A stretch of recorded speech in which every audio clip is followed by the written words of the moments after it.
The Italian. This is the Italian one. Yeah, just a question before we start. I will ask you the question both in Italian and in English because during the editing we'll remove the English one and leave only the Italian. Your answer will be subtitled, quindi so people who speak English can listen to your voice, and people who don't can be helped with the subtitles. So yeah, and if I understand your question in Italian, I will just answer. Okay. Maybe I can ask in both in Italian and in English. We talk, so okay. You can both. I will answer. Okay, that's good. Sorry? That's good. Okay. Great. So Federico or Valerio want to say something? Want to add something to? Yeah, there's just a short introduction to the interview. Andrea will introduce you and will be full screen in this situation. After that, the situation will be with you, Kabir, on the mainframe, and Andrea on the small one on your side. And there will be the switch only when Andrea will ask you the questions. Okay, Federico. Very good. Okay. Thank you. Thank you. Okay, Kabir. So we can start. Fede, Vale, can we start? Yeah, yes, we can start. Just give me an idea of the audience that you broadcast to. Who's your main audience? The main audience are women. So it's a female magazine. So we are talking to the Italian girl. And okay. Yeah. Wonderful. Oh yeah, for sure, Kabir. So let's start. Okay.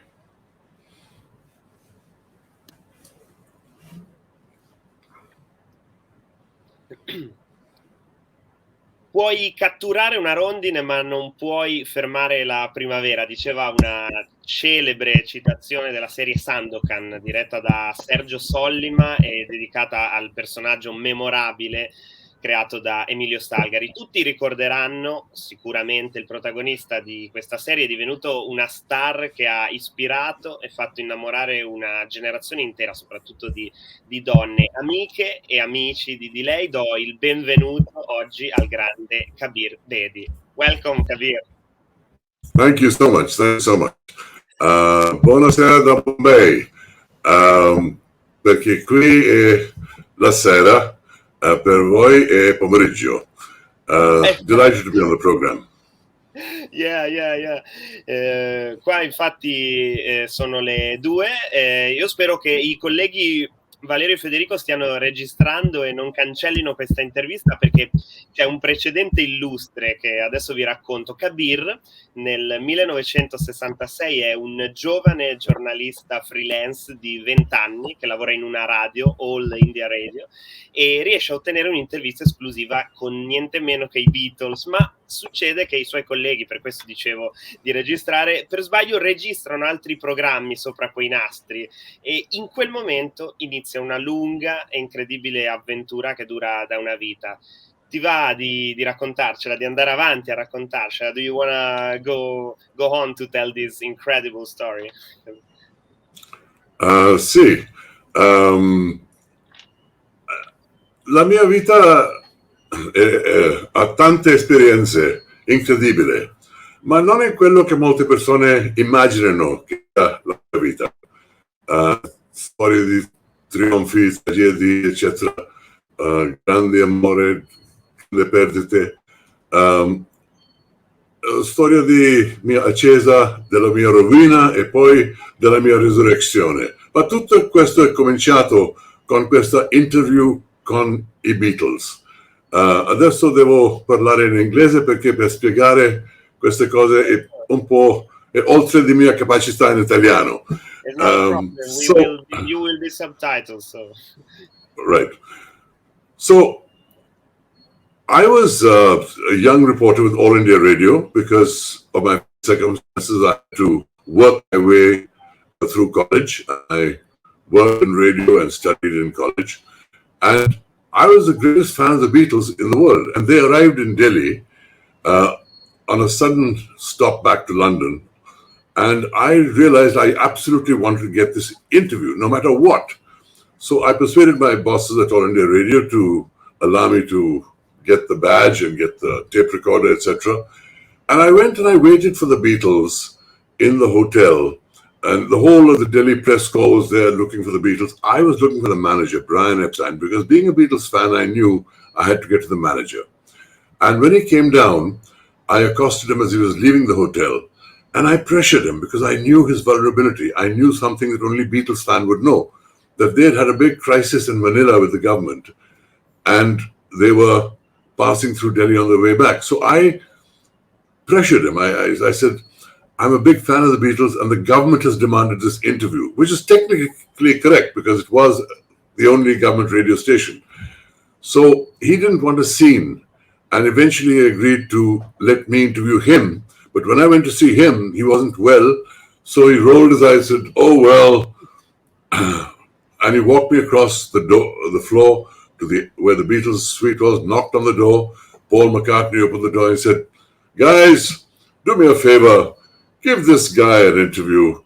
And he walked off. And Paul said, yeah, sure, come in. And I was suddenly in the room with the Beatles. Now, it was an incredible experience to be there because they were not just the greatest musicians in the world, as far as I was concerned.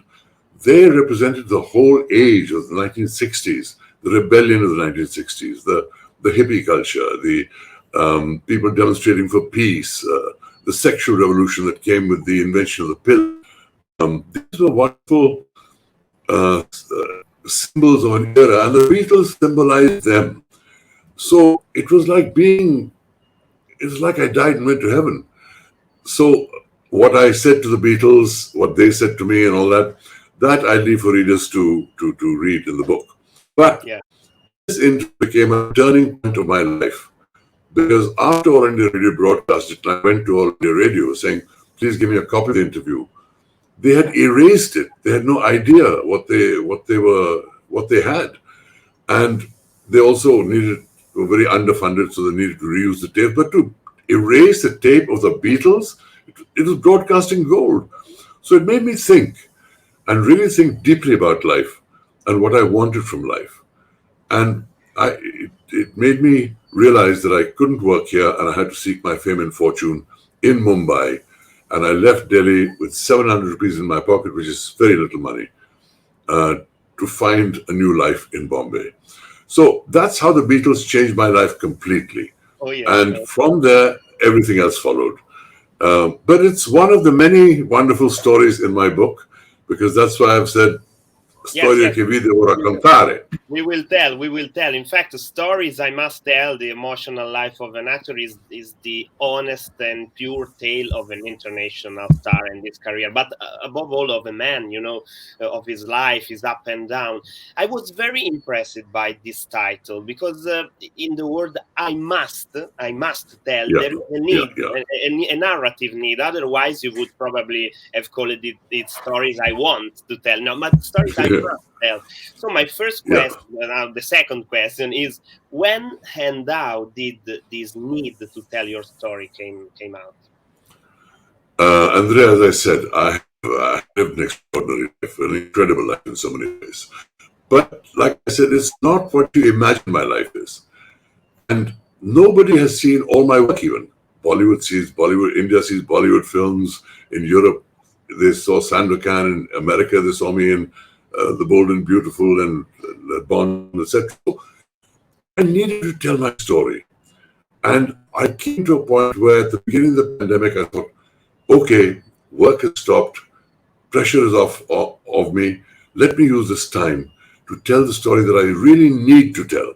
My problem was I didn't know how to tell my story. I've been thinking for 10 years because if I put all the stories I have in my mind, it's a 1,000-page book. So how can I tell my story interestingly? So I took the story that was most transformative in my life, that was the most interesting, emotional stories, full of all the drama and all the things that one felt at that time. The subtitle of my book in Italian is La mia avventura umana. In English, it is The Emotional Life of an Actor, because I have stored everything through the prism of my emotions. And that is why people have liked my book so much. It's in India. It's already become a bestseller. So I hope here it's a best. I hope here in Italy too. By the way, this book, Kabir, is written in such a cinematographic way.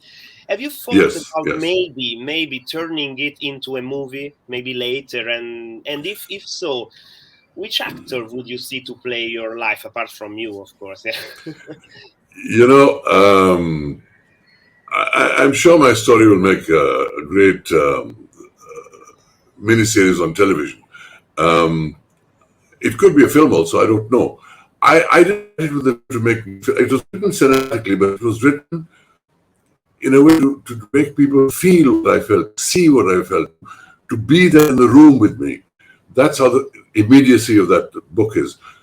Who and how it will get made into a series, time will tell. I'm sure that both in Italy and in India and possibly in America as well, there will be a market for this, because it is the story of a man who has risen to great heights, had great reverses, resurrected himself. It is all the trappings of a great story, because autobiographies that just talk about good things happening are very boring. In my life, enough variation has happened to create a wonderful story. So I hope it finds a home. I hope it finds a good producer. But I can't say who will play me, because it's impossible to begin with that. The story covers really, from the time I was 20 till today. So either they'll have to take a very good actor and do lots of makeup, or they'll have to have various actors playing me at various ages. I don't know. All I know is there is a very good story waiting to be seen and heard, because my story has touched a lot of people. Yeah. It's moved them to tears at times. It's made them laugh. It's made them, give them a sense of wonder and what it is to be human with all of my strengths, all my frailties. All that is shared very honestly by me. And that's, I think, the main, and I'm very happy I was able to be that honest with people so they can see what actually happened in my life and feel my joys and my sorrows. Yeah, and talking about film, it is a news of this period that the new Sandokan is shooting now with the Turkish actor Can Yaman in the lead role. What do you expect of this new version of Sandokan? I expect a series that will be very well made. I expect a series that will carry on the legend of Sandokan. I expect to see a technologically more advanced Sandokan with more special effects, more a different shooting style. I'm very curious. Very strangely, about 5 years ago, I went to Guido De Angelis, who's also a producer now. He did the music for Sandokan, but he also is a producer. And I said, Guido, I think it's time to do another Sandokan with new actors, new technology, new music, because the stories are so fabulous. Emilio Salgari had such an amazing imagination. Yeah, we must do this. And he said, let me think about it. Really thought about it too much. So in the meantime, Luxford has come up with their proposal, and Can Yaman is going to play Sandokan. And I'm very excited to see it. I really look forward to seeing it. Yeah, we are too. In your book, you spend a lot of time talking about your romantic relationship, especially the ones that are over, saying that you were able in the time to stay friends with your ex's wives. So please, Kabir, teach me how can you stay friend with your exes?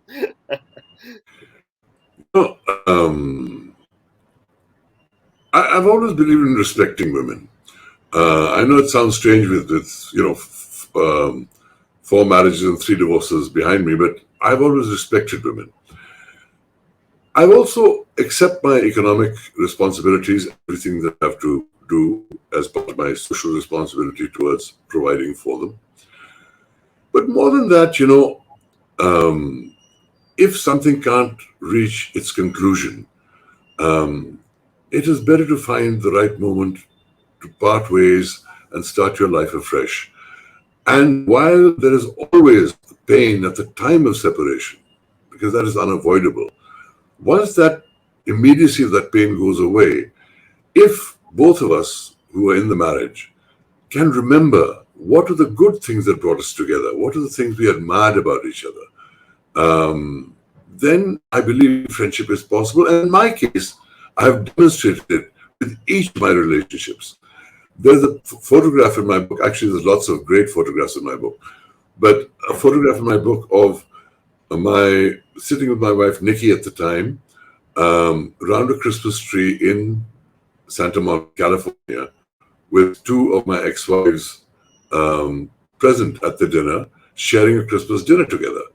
Now, I regard that as one of my achievements, to have a relationship where not only can I remain friends with my ex-wives, but they can be friends among them, because there was no overlap. I didn't leave one for the other. They just have one relationship, one marriage happened. It was 6-7 years, whatever. Then it ended, and then after a period of time, I met somebody else, and that relationship began. So it's not as though anyone felt somebody had put on that territory or disrespected them. I think it's important. I think it's possible to remain friends. Not always, because not all people can do that, because sometimes circumstances can be very bitter. In my case, it wasn't so. Like I said, after the pain of parting is over, if you can still find ways of being friends, it's a great achievement. And I believe I've achieved that, because, as I said, I might have had many marriages, etc., but I have always respected women, and my marriages were not 1-2 years. Each was 6-7 years. My present marriage, I've been with Parveen, who brought me lasting happiness, has been for the last 15 years. We've been married 6 years, but we were together for 15 years. The marriage before that, I was together with Nikki for 15 years. So these are long marriages. It's not as though one is jumping in and out of marriages without at the drop of a hat. It's something which happens. In Nikki's case, she wanted to stay in England. I wanted to come back to India, and we tried to make it work long distance. It didn't. In the end, we parted ways and said, okay. Yeah. Then I met Parveen while doing theatre in the West End. So, it is possible to have friendship with an ex. I will try, Kabir. But today, so from the top of all your your experiences, are you able to tell me and to tell us what is the love for you? Not only the love maybe for a woman, but the love in general for Kabir. What is? Just give me a minute.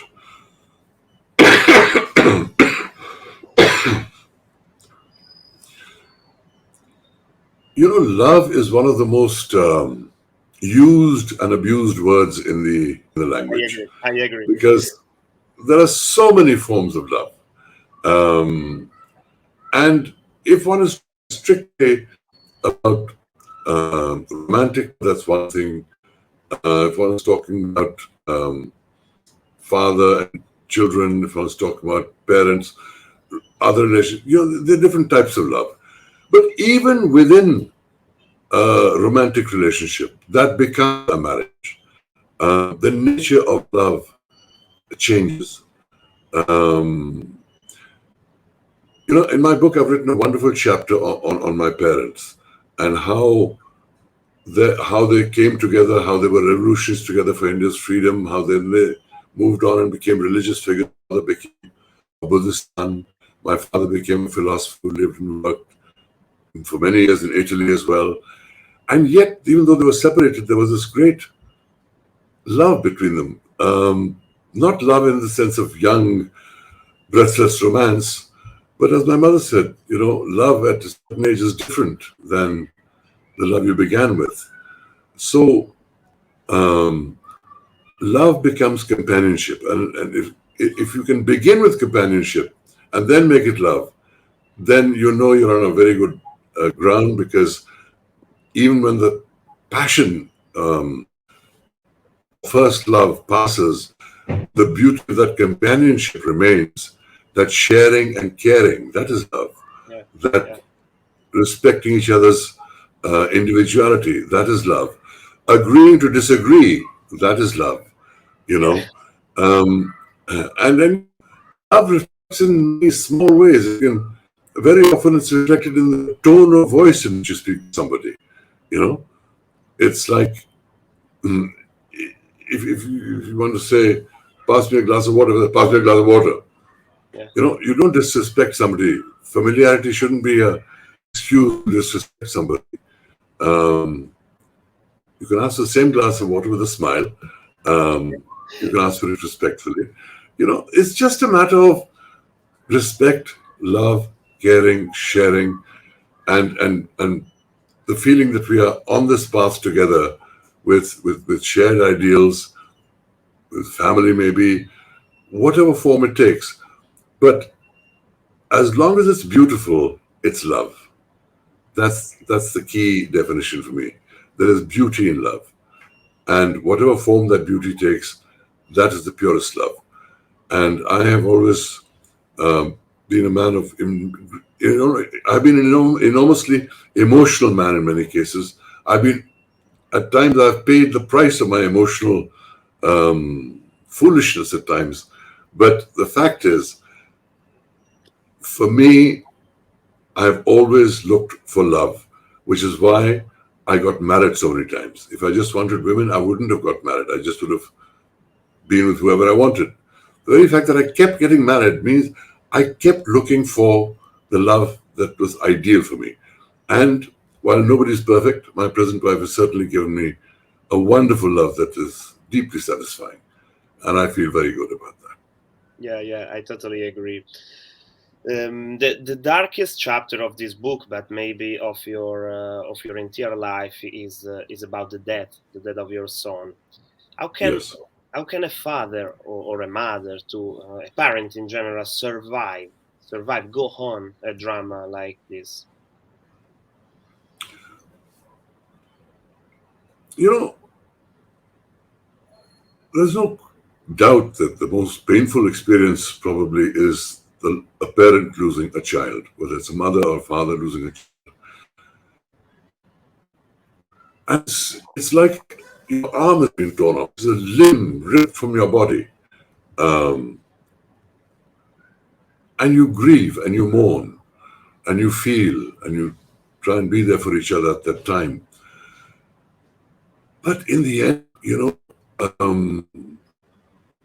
life has to go on. There are dreams to fulfill. There are other children to be raised. There are other issues in life that you have to deal with. And like I said, the wound heals. The scar remains. It will always be there. The wound does heal in time. But I believe we have a duty to go on and not spend our whole life just in grief, because life is a miracle. It's a multi-layered thing. And birth and death is part of life. And we mustn't be consumed by any one incident in our life. We have to move on. And I have... this was the most difficult chapter for me to write, because I had to go back into all the emotions I felt at the time when I told the story, which is really the story of a father trying to prevent his son committing suicide. What does it feel like to be in that situation? What do you do? And I think, firstly, I think we should try and remove the shame and stigma and secrecy behind people with mental problems. And secondly, I think there should be far more compassion and understanding for the caregivers, because the people who are looking after people with schizophrenia or other mental conditions, they suffer in some ways almost as much, if not more, because they are the ones trying to adjust to a new reality they didn't know before. They're doing their best to do something for the person who's afflicted.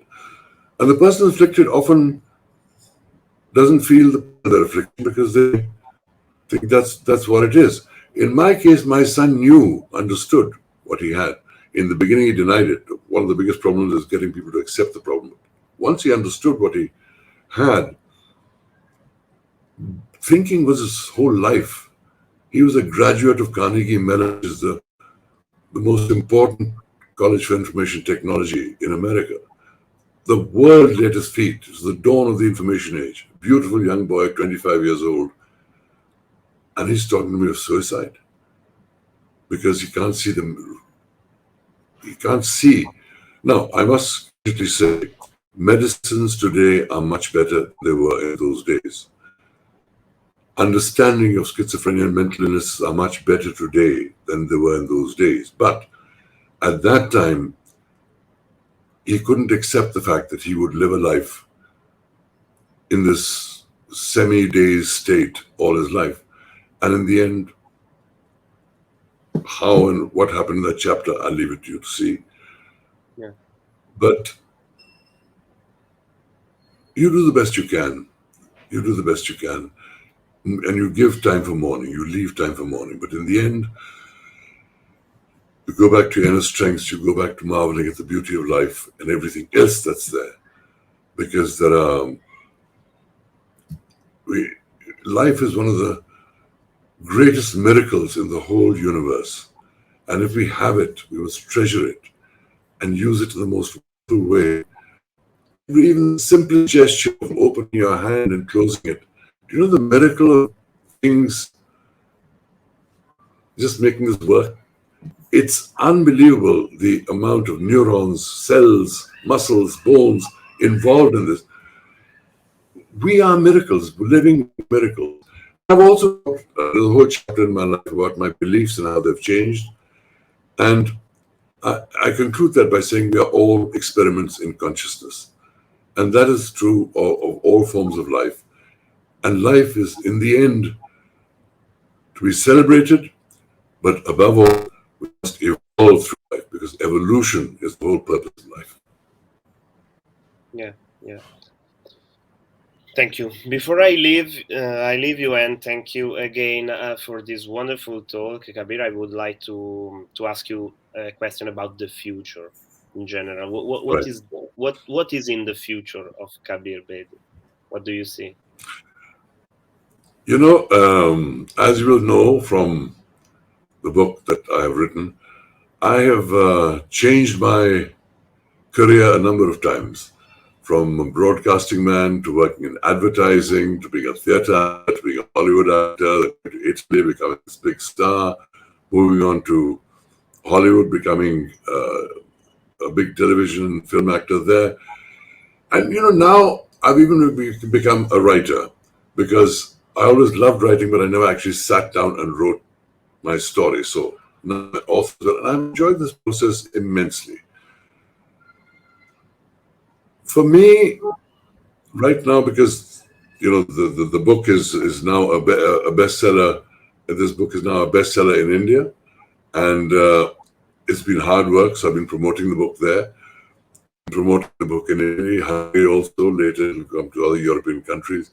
So the immediate future is promotion of my book and continuing my work in films. Beyond that, the future is. I will always do something creative.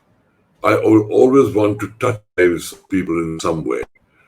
And I would like to be able to, whether it is in the form of a book, or a film that I make, or a performance I render, whatever it is, it will come as an act of creativity and something that will touch the lives of people. And I hope that the world will be a better place for what I have done by the time I'm gone. Thank you again to Kabir Bedi for this wonderful talk. Voglio veramente ringraziare tutti per averci seguito e guardato fino a qua, perché è stata veramente una intensa e stupenda chiacchierata. Grazie ancora, Kabir. Grazie Andrea, e anche grazie per avermi invitato nel suo programma. È stato un grande piacere parlando con te e spero che noi rincontriamo in futuro per continuare questa discussione fra noi. Volentieri, e ti aspettiamo in Italia ovviamente quando sarà possibile. Certamente. Adesso c'è il problema di quarantena, eccetera, eccetera, ma quando questa passa sicuramente torno in Italia per incontrare i miei amici, anche tutti gli italiani che mi hanno dato tanto amore e rispetto e fama, più di altri paesi. Sono molto grato per sempre a tutti gli italiani e Italia. Grazie ancora. Ciao Kabir. Ciao Andrea, tante cose. My blessings. Okay. Wait some second to wait for Federico and Valerio. Federico and Valerio? Come va? Eccoci, tutto bene. C'era qualche problema di connessione? Come è andata la registrazione? Perché c'era qualche problema di connessione. English, maybe sorry. Sorry, Kabir. There was some slight problem with the connection. I don't know why. Probably is also the internet distance works as well. So, but we got most of the interview. The answers were okay. So it's okay. So we can, at which point did you have the problem? Do you want to redo any of that question? There is a question in particular, Fede and Vale. No. You wanna? I don't know if Valerio noticed something. No, it's continuous. Some seconds that. It was more for the images because we can hear the words you were saying. There was some slight freezing for 1 second, but we got the voice. It's not a problem. We adjust with subtitles. Maybe you can use, if there's a big problem, you can also, I give you full permission to use pictures from the book. Sure. Perfect. To cover the video drops. Send us some pictures so we can during the post-production. That would be great. This, we can send you pictures. Why don't you write to Kabir Bedi office at gmail.com. At gmail.com. Kabir Bedi office, one word. Kabir Bedi office, one word, at gmail.com. Write to the office, we'll send you the pictures. We'll send you a link where you can download the pictures. Yeah, thank you.